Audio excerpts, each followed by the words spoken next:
Ok, te Ajá. comentaba que va a comenzar el nuevo año escolar. Supuestamente las autoridades han comentado que va a ser desde el punto de vista presencial. Sin embargo, hay muchas dudas, muchas ansiedades, si las maestras están vacunadas, si se ha cumplido todo el esquema, cómo hacer para que los niños puedan tener un regreso a clase, pero sin tanto inconvenientes y sin tanta ansiedad que puede generar en las madres y se le puede transmitir a los niños. Fíjate, las clases son presenciales, son importantes, ¿ok? Yo siempre he dicho que esto es como una balanza de dos platos. En un plato tenemos el coronavirus, con la patología de que me puedo enfermar, que me puedo complicar. Eso es un plato de la balanza. El otro plato de la balanza son cosas que están sucediendo, que no nos estamos dando cuenta y que pueden tener trascendencia por el resto de la vida. Estamos hablando de adolescentes deprimidos, con ideas de suicidio, porque realmente ya están obstinados, son 2 años encerrados en una casa. Tenemos a los niños con retardo del aprendizaje, tenemos a los niños con retardo del lenguaje, tenemos los niños con problemas visuales porque están todo el tiempo en la computadora, tenemos el niño con problemas de interacción social. Entonces, claro, cuando tú pones este plato en la balanza, tú dices, ¿qué plato es peor? ¿El plato del coronavirus o el plato de estos problemas psicológicos, físicos? Porque además tenemos un problema de obesidad porque los niños no están haciendo ejercicio, con todos los problemas metabólicos que eso implica. Entonces, tú dices, bueno, ¿qué plato realmente le doy más peso? ¿Cuál es el que me hace más daño al niño? Los dos. Entonces, no podemos decir no a la clase rotundamente porque hay coronavirus y no podemos tampoco pasar por debajo de la mesa el coronavirus, pero el problema es que el coronavirus no se va a acabar ahorita. El coronavirus, Exacto. estamos hablando que nos quedan por lo menos 2 años, aunque he de reconocer que ayer leí un artículo de la OMS que ella esperaba que para mediados de marzo del año que viene ya esto estuviera controlado, pero realmente yo lo veo difícil que para el año que viene, al paso que estamos vacunando, al paso que están apareciendo nuevas variantes, logremos controlar lo suficiente. O sea que tenemos que montarnos en el burro y arriarlo, porque no le puedo decir al niño, sigue encerrado en tu casa hasta el 2026. Así es. No, Tatiana, y algo importante, doctora, que tenemos miedo a las clases, pero tú ves que hay fiestas infantiles por donde quiera, en centros comerciales, entonces pienso que hay un poquito ahí no concordamos con que no vaya al colegio, pero sí vamos a planes vacacionales, vamos a fiestas.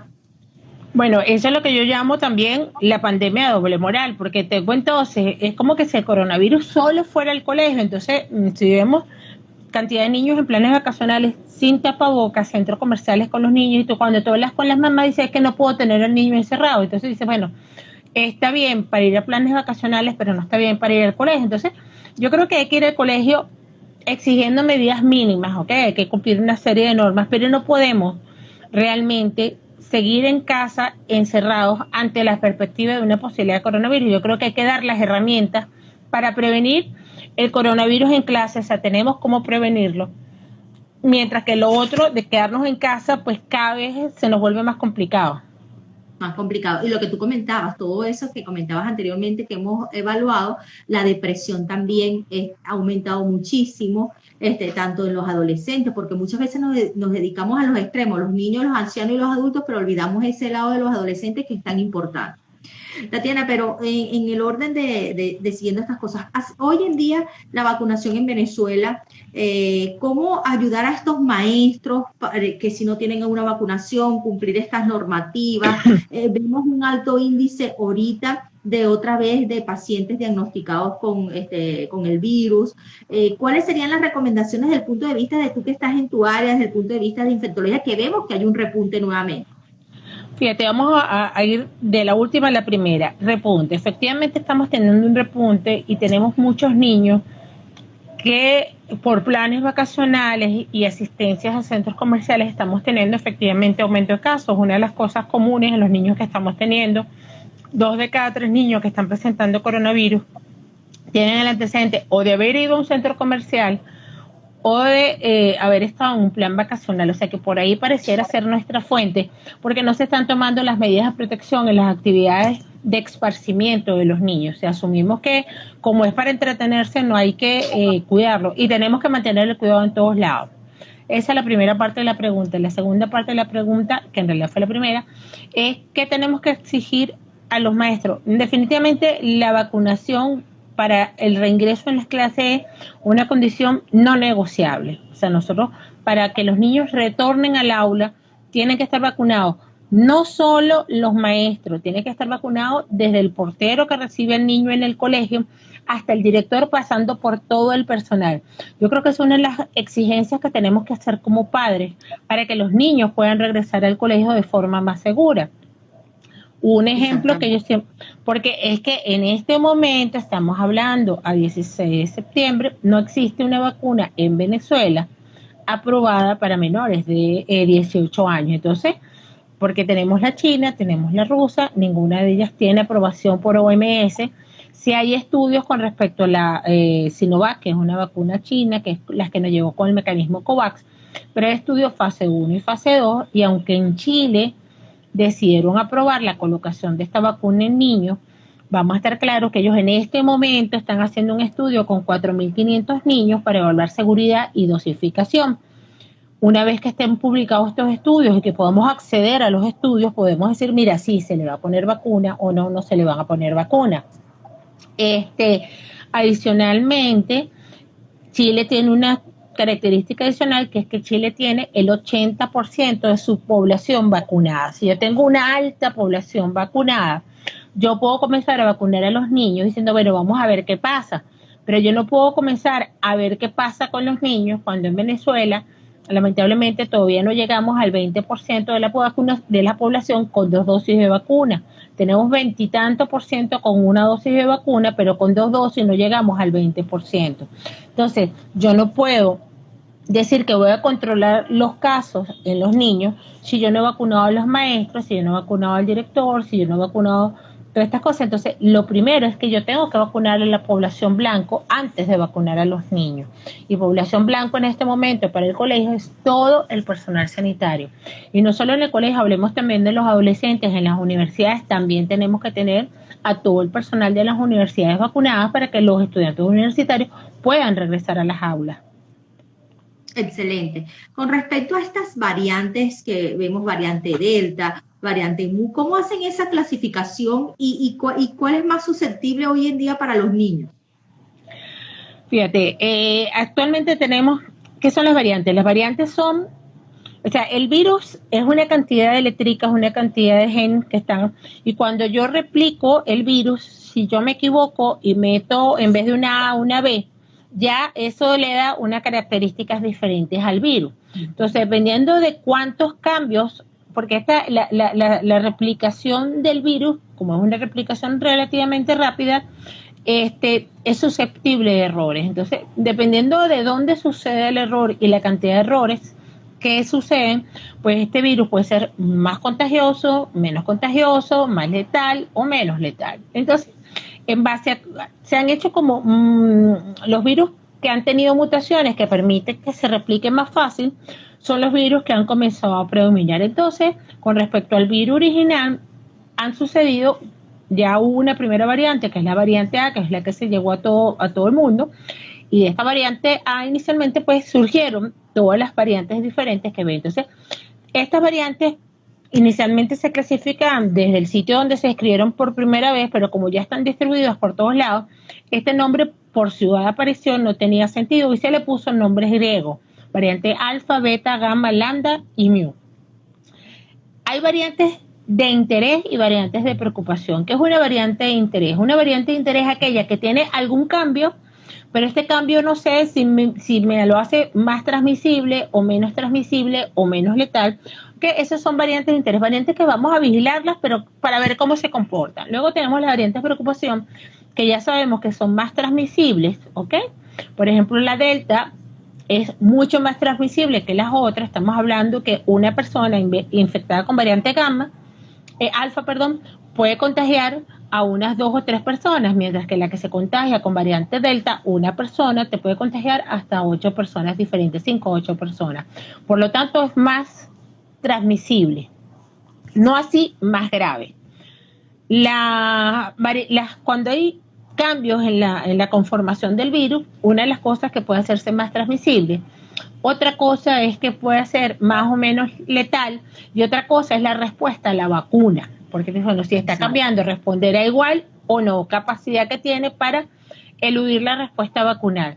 En la variante Delta baja un poquito la respuesta, pero todas las variantes responden en las vacunas actuales, o sea que no hay que preocuparse en el sentido que digo, bueno, es la variante Delta y no me va a responder, tal vez responde un poquito menos, pero voy a responder finalmente, ¿ok?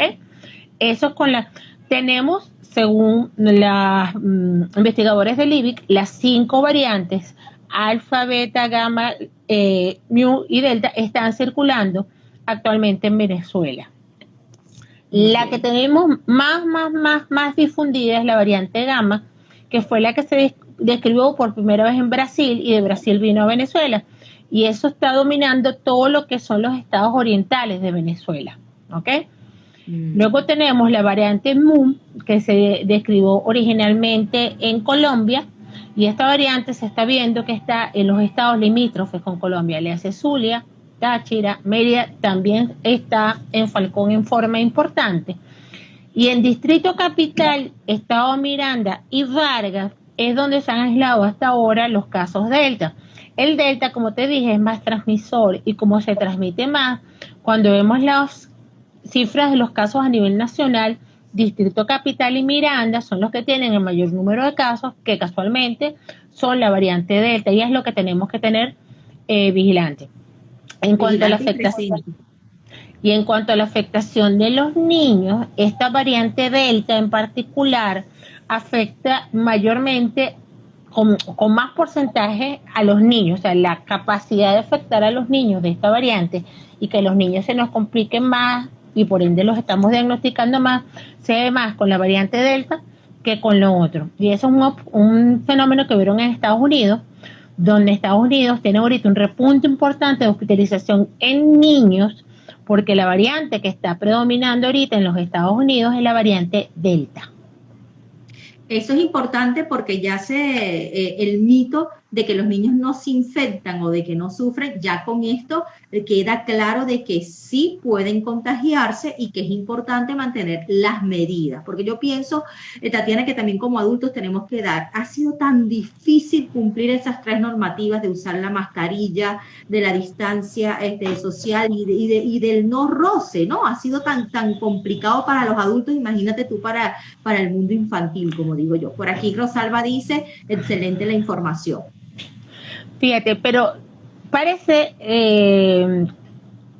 irónico, pero los niños se cumplen más las normas que los adultos. Sí, tú a un niño le dices, no te quites el tapabocas, y él no se quita. A un niño tú le dices, debes limpiarte la mano, y los niños viven con el gel echándosela. Pero lo que es que educar, los niños perfectamente son educables en cuanto a las normas y te las siguen mucho mejor que los adultos, te comento, he visto. Que los adultos, así es. Sí, ¿has visto síntomas nuevos o sigue persistiendo la escala que tenemos de la fiebre, la tos, la rinorrea, o los niños han tenido otra sintomatología diferente con esta nueva cepa? Variante, perdón. Fíjate, lo único que, y yo siempre se lo digo a mis pacientes, lo único que no es actualmente COVID es un ataque caspa. Si usted tiene un ataque caspa, posiblemente no sea un COVID. Pero todo lo demás puede ser un COVID. La gente tiene la falsa creencia que COVID es la persona que tiene fiebre, tos, malestar, dificultad respiratoria. Y no, ese es un porcentaje, pero no es todo. Por lo menos en los niños, el 30% de los niños cursan solo con diarrea. Y como único síntoma tienen diarrea y es COVID, diarrea y fiebre. Entonces, el hecho que no tenga toque a nivel respiratorio superior no quiere decir que no sea COVID, puede ser un COVID. Entonces, ¿qué llamamos ahorita COVID y en qué tenemos que estar pendientes? Cualquier alteración del estado de salud es un COVID hasta que demuestres lo contrario. Excelente. Por aquí hay una buena pregunta. Dicen, buenas noches, soy docente, presenté el COVID hace un mes, quisiera saber cuándo me puedo vacunar. Ya, Ya, fíjate, existe la falsa creencia, o por lo menos se pensaba al principio, que la persona tenía que esperar 3 meses después de haber hecho el COVID para vacunarse. En la actualidad se ha visto que no.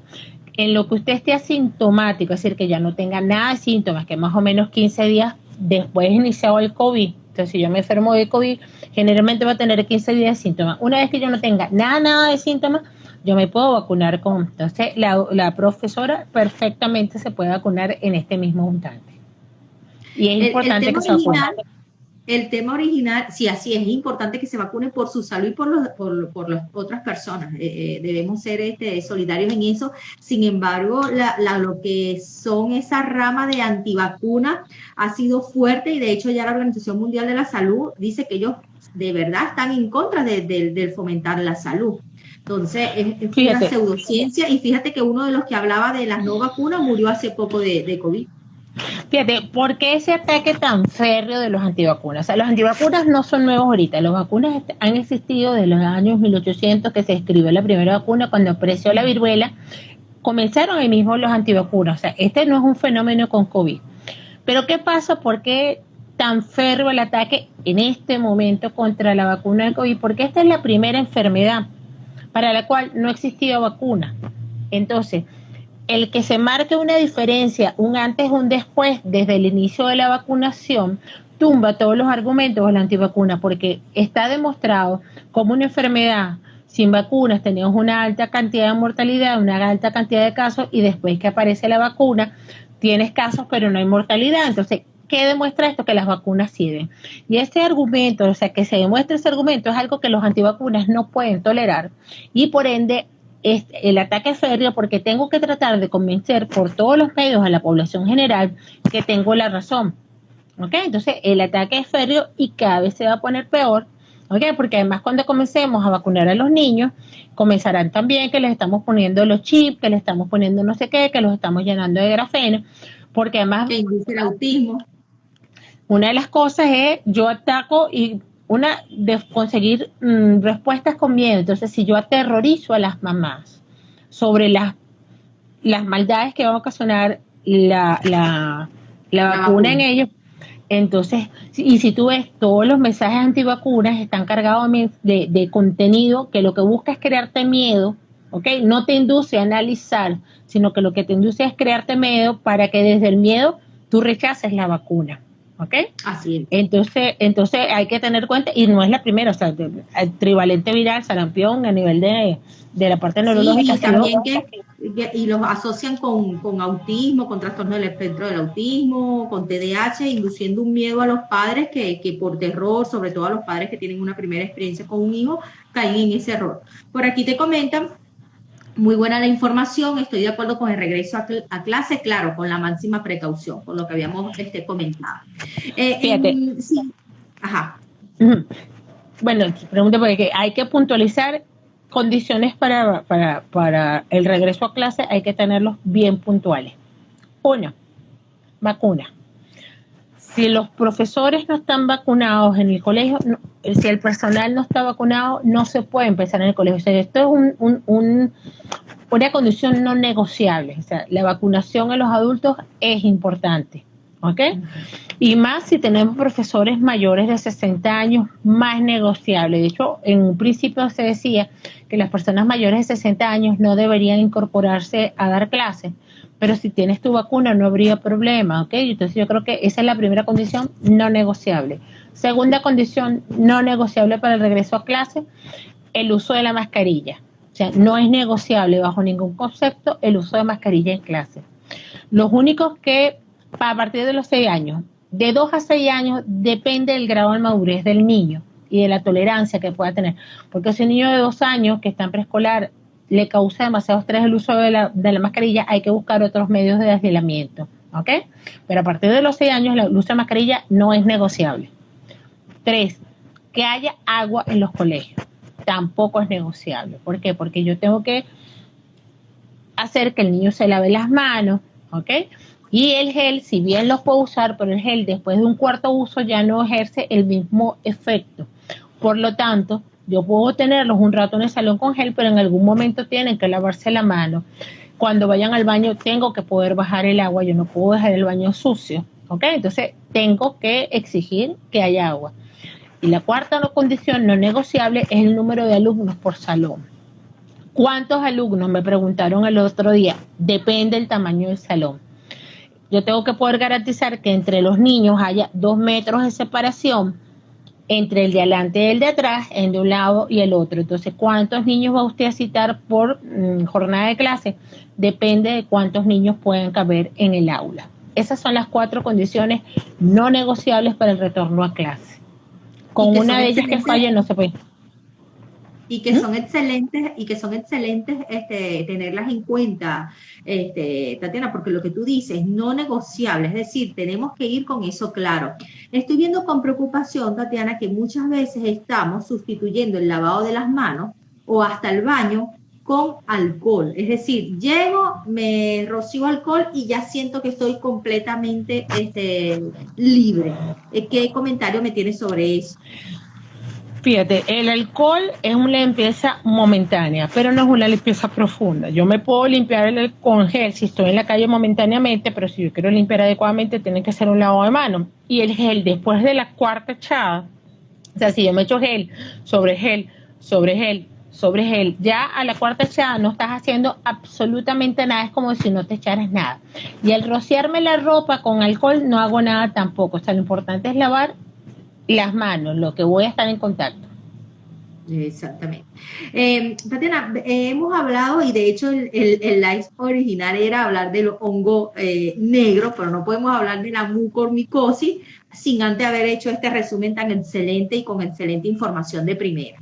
Veo con preocupación que a pesar de información, de hecho nosotros hicimos un en vivo de lo que es la automedicación del COVID. Es decir, yo tengo la sintomatología ahorita, ¿cómo ayudar a estas personas? Que si yo tengo una sintomatología y no pensar que es una simple gripecita, no, yo estoy pasando una simple gripecita, ¿qué hago? ¿Cuáles serían los pasos para yo llegar a decir, no voy a llegar a la automedicación, voy a hacer lo que se debe hacer? ¿Cuáles son los pasos? Acudir al médico, aislarme. ¿Qué está pasando? Porque yo veo mucha gente en la calle, no, tengo una gripecita, pero eso es una gripecita. Pero no se toman las medidas de por lo menos voy a aislarme 10 días, voy a aislarme 14 días, voy a esperar.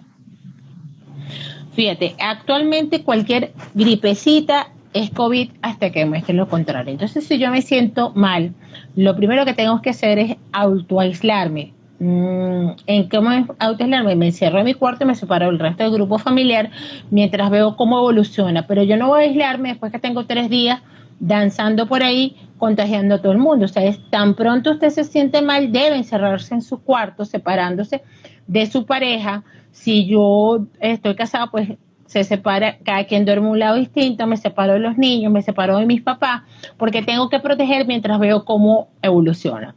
Si yo me siento mal, debo tomar acetaminofén y no debo tomar más nada. No se quita con antibióticos, no se quita mucho menos esteroides. O sea, lo que debo tomar es acetaminofén, muchos líquidos. El uso de vitamina C y D es algo anecdótico, que eso sí no le hace daño, pero que realmente vaya a ser la diferencia. Tomar vitamina C o D no es ninguna, salvo que usted sufra de déficit de vitamina D, que aquí en el trópico realmente es difícil, porque con que se asome usted a la calle y tome algo de sol, ya la vitamina D la produce el cuerpo. Y la vitamina C, pues a menos que no tome nada de frutas, nada de vegetales, pues es poco probable. Pero bueno, si usted quiere tomarse algo y sentirse feliz, tome vitamina C, que bueno, daño no le hace y lo bota por la orina si está tomando de más. Pero el resto de los medicamentos, tomar antibióticos, tomar esteroides, esto no tiene ningún sentido y más bien puede complicar el asunto, y vamos a dejar el esteroide un poquito porque hay que ampliar un poquito. Entonces, ¿qué tengo que hacer? Aislarme es importante, es lo primero que usted tiene que hacer cuando se siente mal. Se encierra en su cuarto, come en su cuarto, va al baño usted solo. Si no puede tener un baño pues usted solo, pues cuando salga al baño le eche cloro antes de regresar a su cuarto. ¿Cuánto tiempo tiene que mantenerse? Por lo menos 10 días aisladito, ¿ok? Aunque usted se sienta bien, yo por lo menos siempre he dicho, yo me estuve COVID y me sentía muy bien, y en mi reposo lo que hice fue limpiar closet, limpiar ventanas, pues yo me sentía bien, estaba vacunada. pero no podía exponer a más nadie, así que me convertí en la cenicienta de mi cuarto mientras estuve enferma. Mi cuarto quedó bello y precioso, las paredes, me veía en las paredes tanto que la limpié. Sí, eso sí se siente. Ahorita si comienza a aumentar la tos, comienza a sentirse cansado, no sé qué, tiene que contactar al médico para que un médico solicite los exámenes y lo evalúe. No se automedique, no se ponga a autohacerse exámenes porque tal vez se haga menos exámenes de lo que requiera o tal vez se haga más exámenes. Una de las cosas que hay que tener claro es que no existe un perfil COVID, no existe un examen perfil COVID, que muchos llegan, Exactamente. me voy a hacer un perfil COVID, se hacen dímero D, ferritina, hematología, PT, PTT, CPK, o sea, hacen una cantidad de exámenes que no tienen ningún sentido, ¿ok? Porque cada examen tiene su sentido en un momento según las sintomatologías que presenta el paciente. Entonces, esto de que estos laboratorios que anuncian perfil COVID lo están estafando, no existe perfil COVID, todo depende de qué tiene el paciente. No todos los pacientes tienen que hacerse radiografía. Y de los días de evolución, porque también podemos caer en errores que te haces unos exámenes empezando una sintomatología en donde, como tú dices, no tienen indicación, salen normales y la gente se confía. Entonces es importante saber cuándo realizar los exámenes. Yo siempre le digo a la gente cree que sabe leer una hematología porque tú ves los valores normales y ves los valores tuyos, y no es así. Tenemos que saber dar una interpretación a lo que uno ve. Por aquí alguien nos comenta, doctora, si a mi esposo solo le dio tos y dio positivo para COVID. Era lo que hablaba la doctora Tatiana. La sintomatología es variada. Hay personas que la doctora lo pasó bien, gracias, tomando en cuenta que ella tenía una vacunación, pero lo que sí tenemos es que estar vigilantes de la sintomatología. Cuando la presento, se va exacerbando, que se va presentando, porque eso es importantísimo, no para que se automedique, porque veo ese abuso, doctora Tatiana, con los esteroides. Veo el abuso que apenas comienza con una tos. De hecho, comenzaban con la desametasona, ya van por desafactor. Entonces hay que tomar en cuenta todo eso, porque esa automedicación puede llegar a hacer más daño que beneficio. Fíjate, esteroides, y eso es importante porque inclusive he visto a médicos anunciándose como especialistas en COVID. Imagínate, yo llevo desde marzo del 2013 trabajando en COVID en el Hospital Universitario de Caracas y todavía no me considero, y estudiando bastante, porque además diariamente he de reconocer que leo por lo menos 5 artículos diarios sobre coronavirus, porque la cantidad de artículos publicados es tan grande, tan grande, tan grande, que no nos da chance de leerlo todo. Y la verdad que yo no me atrevería a anunciarme como especialista en COVID. O sea, con todo lo que he visto, con todo, o sea, infectología dura 2 años, ya llevamos casi 2 años con coronavirus, dura tanto como el posgrado de infectología, y yo realmente a estas alturas ni de casualidad porque es que nadie sabe coronavirus como para decir que es especialista en coronavirus. Hay que tener cuidado con esos médicos que se anuncian como especialistas en coronavirus, porque eso no existe. Entonces, y he visto muchos médicos que indican dexametasona desde el primer día, y mucha gente entonces también automedicándose esteroides desde el primer día. Y automedicar o indicado o no, esteroides del primer día de malestar, lo que hace es que se complique el cuadro. ¿Por qué? Porque la eliminación del virus se prolonga. Cuando usted toma esteroides teniendo virus todavía en la nariz, se retarda más la eliminación del virus, usted se va a complicar y va a pasar a la lista de los complicados. Y no solo va a complicarse el COVID, sino que ahí vamos a caer en el tema de la mucormicosis, que era inicialmente el tema del hongo negro, exacto. Del hongo negro. Y el hongo negro tiene mucho que ver con este uso y abuso. De hecho, el aumento de casos de mucormicosis a nivel mundial asociados al coronavirus se han asociado por el uso indiscriminado del esteroide en estos pacientes. Entonces, cuando usted se automedica de dexametasona sin ninguna supervisión de médica adecuada, lo que está condicionando es la probabilidad de que pueda presentar después una mucormicosis o una complicación del mismo COVID. Exactamente. Y ¿cómo nosotros decir este paciente tiene este hongo negro? Porque caemos muchas veces en alerta, ¿no? Entonces, en los tratamientos, entonces hay una predisposición para padecer de este hongo negro, aparte de los pacientes diabéticos, estar largo tiempo hospitalizados. Fíjate, este hongo, una de las cosas que es importante que lo llaman hongo negro, pero este hongo realmente no es negro, es blanquito. ¿Okay? Cuando lo ven los cultivos es blanco algodonazo. Se llama negro por el tipo de lesiones que produce, que son unas lesiones necróticas, color negruzcas, ¿ok? Con como con costras encima, entonces dado el color negro, por eso es que se llama hongo negro. El hongo, hay que estar claro que no apareció con el COVID. El primer caso de mucormicosis data de 1875, 1876, ya se sabía la existencia de este hongo y lo que hacía. Pero este hongo realmente es poco frecuente porque se ve en pacientes que tienen predisposición, que son los pacientes con cáncer, los pacientes con diabetes mellitus o pacientes con problemas de defensa. Y este hongo crece en el medio ambiente, en comida podrida, en lugares donde hay muchos desechos de basura. ¿Ok? ¿Y qué pasa? ¿Por qué cobra un boom? También se ve en las épocas de desastres, por lo menos cuando hubo el tsunami, que se murió un montón de gente, del tsunami hubo una epidemia de mucormicosis porque revolvió tanto el medio ambiente que el hongo pues realmente afectó a varias personas. Yo no sé si te acuerdas cuando estábamos chiquitas que hubo un volcán arenero en Colombia que se desbordó, no sé, en Colombia. Bueno, ahí con la remoción de eso también hubo una epidemia de mucormicosis. Entonces esto de mucormicosis realmente no es nuevo, es algo que ha existido bastante tiempo. Pero ¿por qué el repunte ahorita? Por el sobreuso de esteroides. Al yo usar mucho esteroides estoy predisponiendo a que aparezca este hongo. ¿Y por qué nace en India? Porque en India es la tormenta perfecta, tiene condiciones sociales muy malas, donde hay mucha podredumbre en las calles, por lo tanto hay el medio ambiente para que se crea la mucormicosis está. Luego India es el país con más tasa de diabéticos en el mundo, entonces tengo el paciente diabético tomando esteroides en un medio ambiente todo contaminado, pues tengo la tormenta perfecta para que se cree la mucormicosis en la India. Pero esta mucormicosis no solo está en India, ya la hemos descrito en toda Latinoamérica, se ha escrito. De hecho, en Venezuela tenemos ya descrito como 3 casos de mucormicosis asociados a COVID. Un paciente era diabético y otros 2 tomaban esteroides en forma indiscriminada. De hecho, una llevaba como un mes tomando esteroides antes que desarrollara el mucor. Así es. Y lo importante es lo que tú comentas, tan fácil que es, yo pienso que con tener la sintomatología, preguntar y lo que tú comentas, no hay que caer en falsos propagandas. Yo siempre digo, el universitario que tú estás ahí, tienes 2 años batallando con esto, viendo paciente en vivo, porque hemos aprendido viendo el paciente, leyendo. Sí, educándonos y todavía uno está neófito en el tema, porque igual me pasa con las secuelas neurológicas.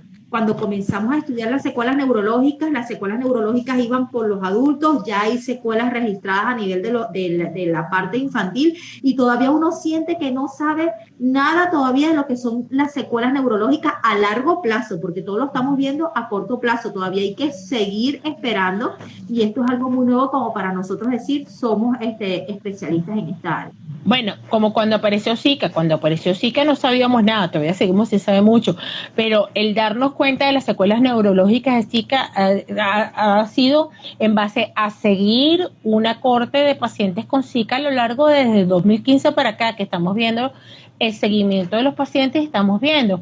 Una de las cosas que estamos viendo y nos va a dar bastante dolor de cabeza es que se pensaba que el coronavirus no afecta al feto en formación, pero ahorita estamos viendo a los hijos que nacieron de estas mamás que estuvieron coronavirus durante el primer trimestre y sí se ha visto aparentemente pues malformaciones a nivel ocular, malformaciones neurológicas. Yo creo que al igual que Zika, a partir de este momento el seguimiento de los hijos de mamás que tuvieron coronavirus durante el embarazo nos dirá si realmente hay afectación o no. Aunque inicialmente ese tema. Es importante la vacunación. ¿Se pueden vacunar las mujeres embarazadas? Sí, después de terminar el primer trimestre, no solo recomendable, sino mandatorio, porque las mujeres embarazadas se ha visto que se complican más.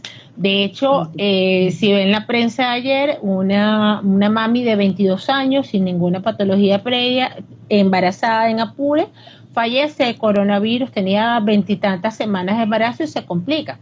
Entonces, si esta mami hubiera tenido la vacuna, probablemente no se hubiera complicado, porque era una chama joven sin ninguna patología de base. Su problema es que estaba embarazada. Las embarazadas tienen más tendencia a la complicación con el coronavirus. Sí, sumamente, porque muchas veces tenemos miedo a la vacunación y sin embargo ya es importante que sí se puede, igual las personas que están dando lactancia materna, que están amamantando, también pueden vacunarse. Sí, sin ningún problema. Hoy me llama una paciente, por cierto, que le acaban de poner la vacuna de coronavirus y la persona que la vacuna le dice, tienes que tener 2 días sin dar lactancia materna. O sea, eso no tiene ningún sentido. Usted saliendo de su vacuna puede dar teta y no hay ningún problema. No hay ningún problema Ok. en cuanto a la lactancia. Eso es importante recordarlo porque hay muchos mitos y realidades y todos estos mitos y todas estas realidades se generan por la no información, por no educarte y sobre todo de personas que realmente están preparadas. Desde que yo conozco a la doctora Tatiana, súper estudiosa y preocupada y con una humildad que la caracteriza que de verdad que me gusta. Pero ella dice que ella no sabe mucho, pero ella sabe muchísimo. No, no, no, no. Yo considero que todo, mira, yo cada vez que agarro un artículo nuevo digo, mira, esto no me lo sabía, déjame empezarlo a ver, mira, y uno te digo, 5 diarios Más, hay que felicitar a la doctora Tatiana porque ella ha ganado 2 premios ya en este año, 2 premios maravillosos. Uno fue en la parte latinoamericana, ¿no fue, Tatiana? Panamericano de Infectología. Panamericana de Infectología, excelente. Por aquí la doctora Ruth Castro me dice, ¿será que sabe si de verdad se retoma la segunda? Me imagino que debe ser la segunda dosis. Del Sputnik, mira, teóricamente llegó, el problema es que no sabemos cuántas llegaron ni la distribución. Yo creo que una de las cosas que debería facilitarnos la vida es darnos un lineamiento de vacunación, o sea, cómo hacer la vacunación. Yo creo que eso es importante que el gobierno lo dé porque tiene muy buenas intenciones de vacunar, pero falta así como plantearnos un lineamiento para que la gente se ordene más, sepa Y se dónde ir, organiza. cuándo esperar, cuánto tengo tiempo que esperar. Yo creo que es importante un poquito más de comunicación, ¿ok? Porque vuelvo y repito, existe la voluntad de vacunar, de hecho hay puestos de vacunación, pero yo creo que ha faltado así como la directriz. Entonces, claro, tienes una cantidad importante de personas esperando esta segunda dosis y no se nos ha dicho oficialmente cómo va a ser el mecanismo para ponernos al día con la vacunación de estas segundas dosis. Yo creo que es importante. ¿Repite el COVID-19 en las personas, doctora Tatiana? Sí, el COVID puede repetir, ¿ok? Sobre todo porque son variantes diferentes. O sea, si yo me enfermé con una variante alfa y ahorita está la variante delta, pues pues hice mis defensas contra la variante alfa, no contra la variante delta. Y de ahí la importancia de la vacunación, porque si bien la vacuna no va a evitar que usted se enferme 100%, sí va a evitar que se muera y va a disminuir en forma sustancial la probabilidad de que se complique. Entonces, si se enferma, por ejemplo, yo estaba vacunada, me dio el COVID vacunada, pero el COVID ni me enteré. Me enteré porque yo soy psicótica y estoy viendo, agarro un perfume todos los días para ese olía. Y ahí me di cuenta que, mira, como que me dio. Y me hice el examen y efectivamente era positivo. Pero por estar vacunada precisamente, pues mi sintomatología fue muy leve, así como la de otros compañeros que han caído en el área COVID, porque bueno, uno ve tanto COVID que por más medidas de precaución que hagas en algún momento cometemos algún error, porque no podemos ser 100% perfectos todo el tiempo. Y los que hemos caído estando vacunados realmente nos ha ido bastante bien. Una pregunta, Tatiana. Este año, bueno, ya tú tienes una experiencia en uno de los hospitales más importantes de Venezuela. ¿Cuál sería ese aprendizaje que te ha dejado esas orientaciones para la gente? Porque yo todavía, a pesar de que sigo en medios de comunicaciones, trato de orientar y educar, veo que sigue siendo difícil que el adulto siga cumpliendo las normas.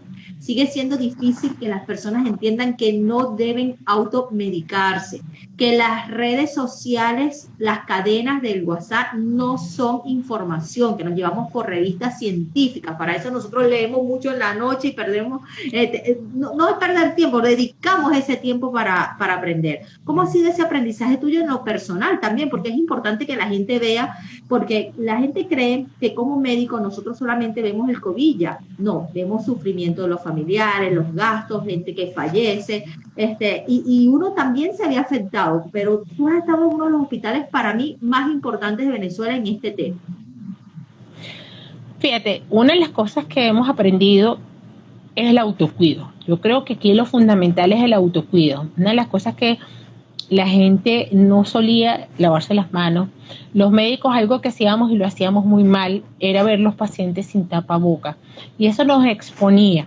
Yo creo que el COVID nos vino a enseñar cuán expuestos estamos, y te voy a decir, uno como pediatra agarraba una gripe todos los meses, un mes sí, un mes también, uno vivía con gripe, Y esta del coronavirus no nos da gripe. Claro, nos estamos cuidando, nos lavamos las manos como debe ser, usamos el tapabocas, que lo hemos debido usar no por COVID, debíamos, cuando uno lo analiza, uno debía usarlo todo el tiempo para ver los pacientes. O sea, no era posible que el niño me tosiera en la cara cuando uno le abriera la boca para examinarlo y uno no tuviera ningún tipo de protección. Entonces yo creo que el coronavirus realmente es una de las cosas que nos ha enseñado, no solo al personal sanitario, sino a todo el mundo en general, el autocuidado del lavado de manos, el autocuidado de mantener el distanciamiento, el autocuidado de esto de que no podemos estar besando a todo el mundo, porque aquí además, sobre todo el venezolano, es muy besucón.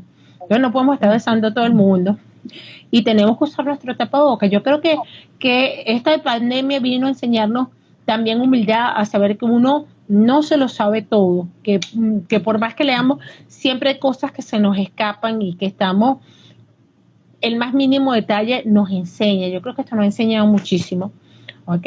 Y a trabajar en equipo, porque el COVID no es de un solo médico, tú tienes que trabajar con equipo multidisciplinario, te tienes que integrar con la enfermera, te tienes que integrar con el bioanalista, con el que limpia, porque el que limpia ahorita es la mano derecha de nosotros. Si tú estás en un área contaminada, tú no puedes trabajar. Entonces nos hemos integrado más el equipo de salud y se ha entendido que es muy importante el director, pero también es muy importante el más simple trabajador del hospital. O sea, yo creo que esto nos ha enseñado el coronavirus.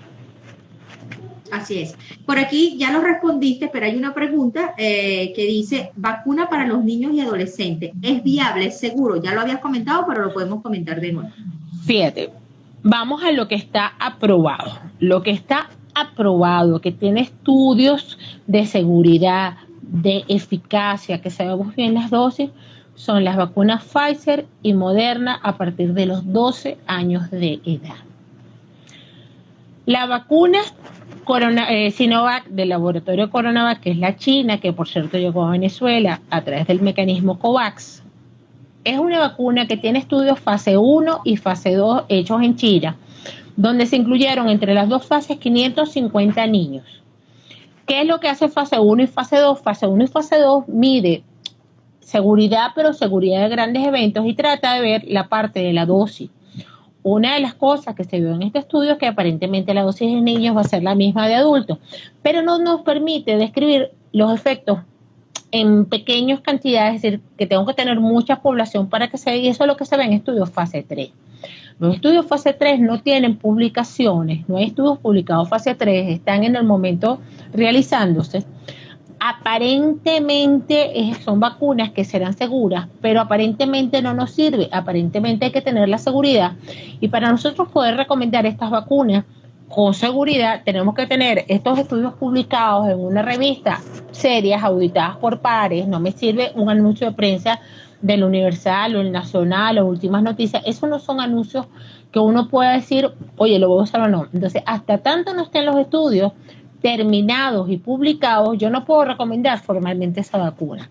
¿Qué es lo que pasa en Chile? Porque entonces la gente dice, mira, en Chile y en China lo están poniendo.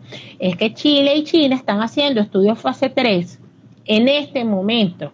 Los resultados preliminares parece que funcionan bien, pero no hay nada publicado. Entonces, Chile, que tiene el 80% de su población vacunada, asumió que, bueno, dado que yo tengo 80% de la población vacunada y solo me faltan los niños y tengo estos estudios avanzados, yo voy a comenzar a vacunar a los niños.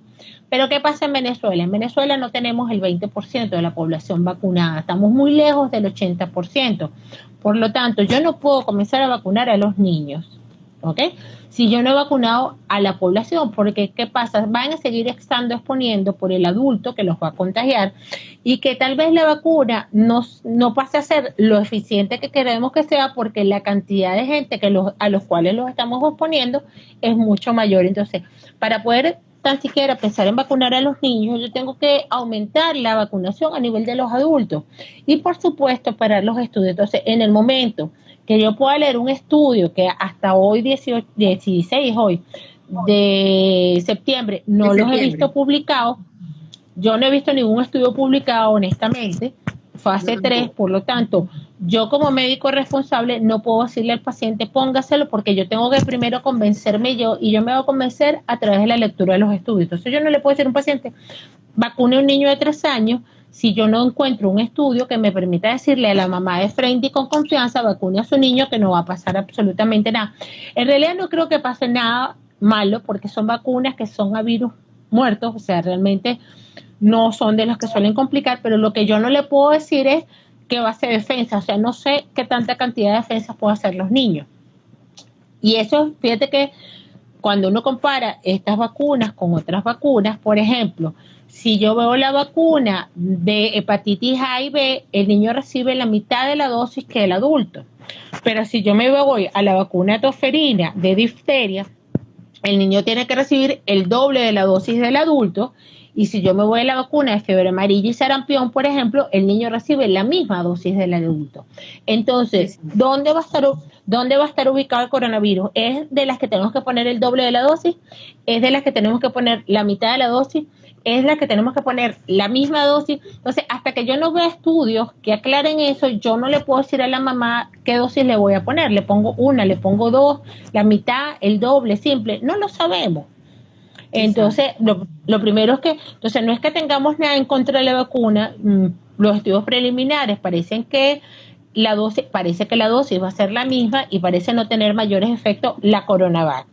Pfizer y Moderna tienen los estudios un poquito más adelantados, ellos esperan poder ya publicar los resultados a finales de octubre. Una vez publicados los resultados, uno podrá decir, mira, sí, se puede poner, no se puede poner, pero hay que leer, hay que poderlos ver escritos los resultados de los estudios. Excelente. Bueno, Tatiana, la hora se nos ha ido volando, de verdad que es súper interesante el tema. No sé si tienen otras preguntas que la puedan ir haciendo, mientras la doctora puede ir dando sus recomendaciones finales, que como siempre la repetimos, que hay que cuidarse, el virus existe, el virus no es un mito. Hoy en día tenemos un repunte, doctora, nuevamente. Ya lo vemos a nivel de los hospitales, de los cupos, de las redes, la gente solicitando la parte de los medicamentos. Entonces, esa sería la recomendación mayor. Cuídate para ti y para los tuyos, así de sencillo. Sí, no, definitivamente. Esto es una enfermedad de responsabilidad. En la medida que usted asume la responsabilidad de su salud, porque no depende del gobierno, no depende de los entes, depende de cada uno. Entonces, en la medida que yo me cuide y cuide a los míos, pues la cosa va a ir mejor. Así es. Y algo importante, cuidar a los niños también. Son tan susceptibles y algunas veces pensamos esa tercera edad. Muchas veces sí nos desesperamos, queremos salir, pero hacer cosas o hacer actividades que nos puedan ayudar a drenar, a disminuir el estrés, pero también a cuidar. Eso es sumamente importante. Por aquí te dicen felicitaciones, excelente información.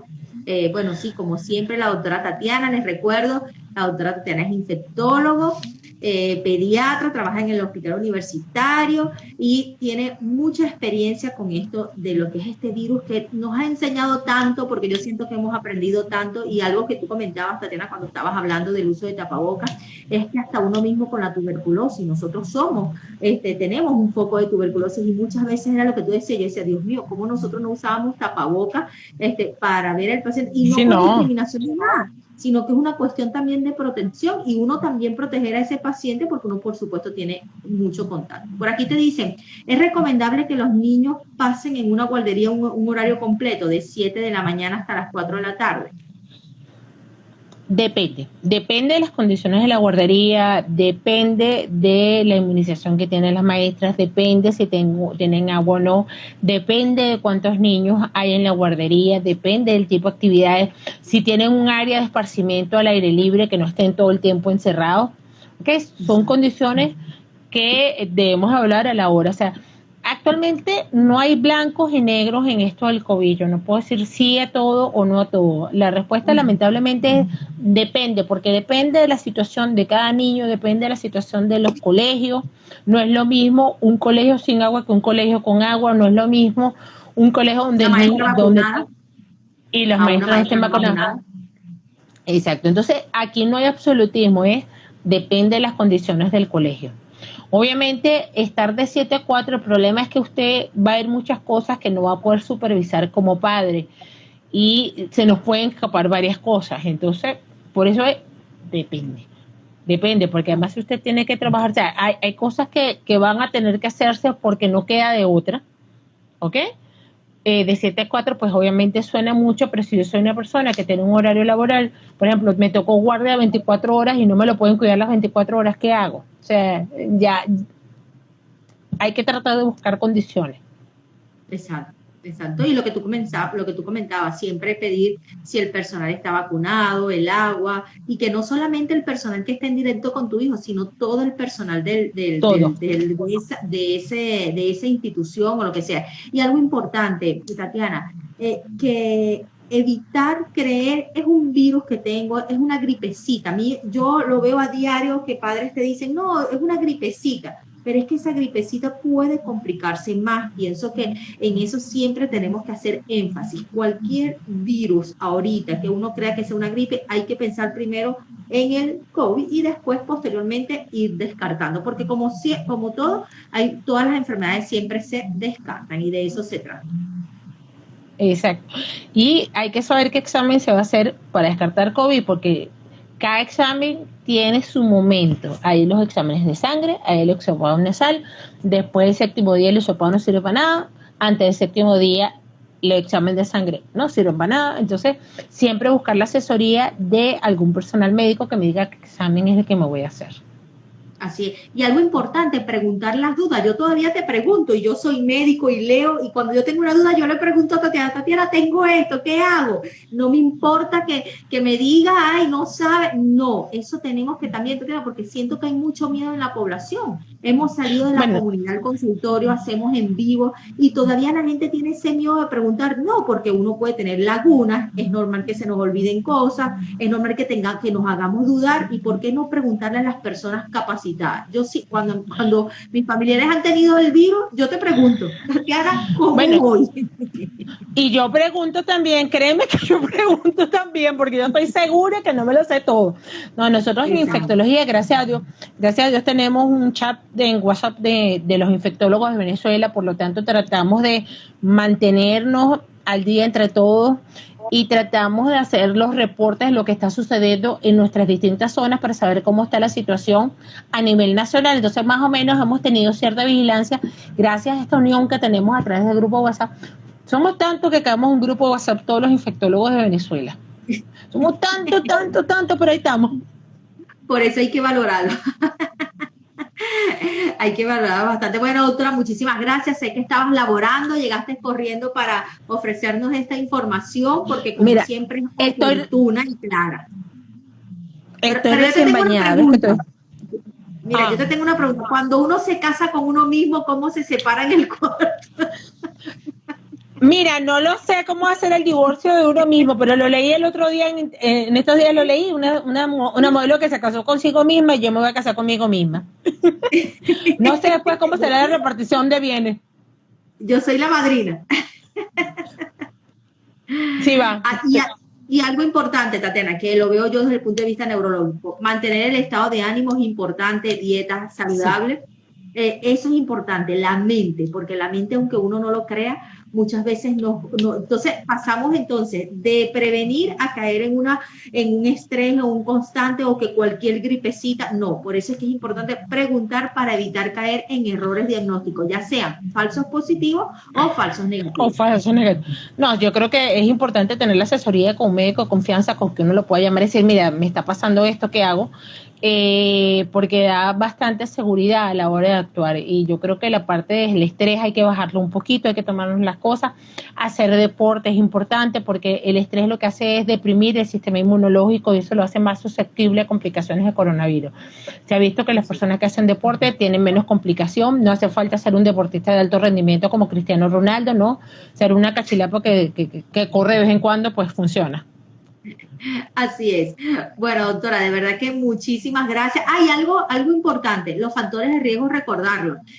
Los pacientes diabéticos, pacientes con enfermedades inmunosuprimidas, es importante su vacunación y cualquier sintomatología, consultar a su médico de confianza. Sí, no hay hasta ahora nada que contraindique las vacunas. O sea, que usted puede tener lo que sea, y cualquier cosa que tenga va a ser más bien indicación formal de la vacuna. Así es. Bueno, muchísimas gracias, Tati, por compartir este en vivo y sobre todo informar y bueno, aclarar todas esas dudas que sé que estaban pendientes. Muchas gracias a todos los que se conectaron y te mandaron muchas felicitaciones y gracias por esa información de primera. Gracias por la invitación y buenas noches a todos. Chao. Hasta luego.